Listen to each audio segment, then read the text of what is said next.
அத்திருக்காபரமேஸ்வரன் முருகன் மீது எழுதிய குறிஞ்சிமான் செய்யுள் நாடகம். செய்யுள் நாடக காப்பியம் பகுதி 26. 3ஆம் இடம் குறிஞ்சி நாட்டு அரண்மனை. காலம் காலை. வேடரசனும் மயிலனும் ஆலோசனை. நிலைமண்டில ஆசிரியப்பா.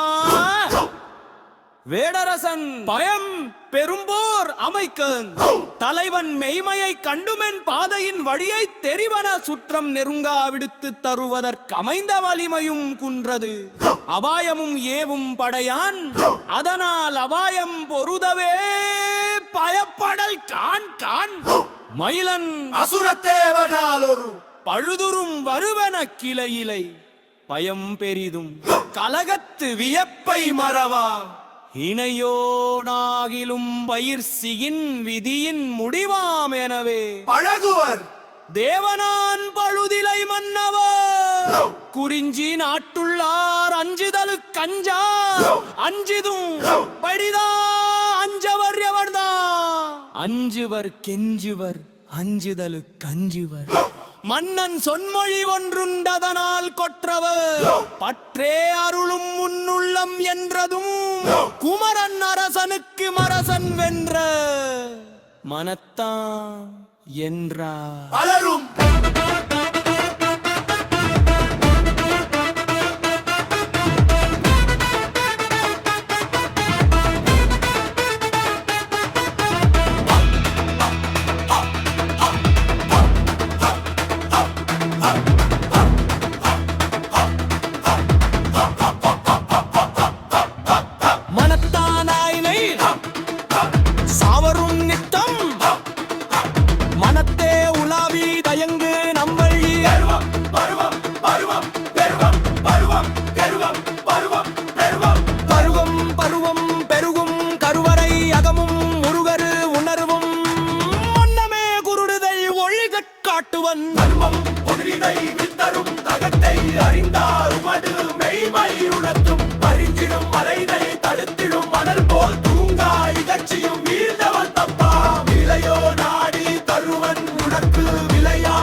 தவமதும் அழகாம் வேறா மறைந்து மறைந்து அமையவும் உனக்கும் அசையுமோ அவளது பிணிதடை. உனது யோக்கியம் என்றோ பணிவாம் வருந்தி விற்பால்மனில் பூற்றுதுன். குன்றுமிப்படியே இவள் பணி நடையில் உன்றுதல் பயற்படும் ஒன்று ஒன்றா. சிலதுரை ததும்பப் பாடுதலே பயமோ மயிலா பொய்மையும் வேச சித்தியும் குறைந்தா.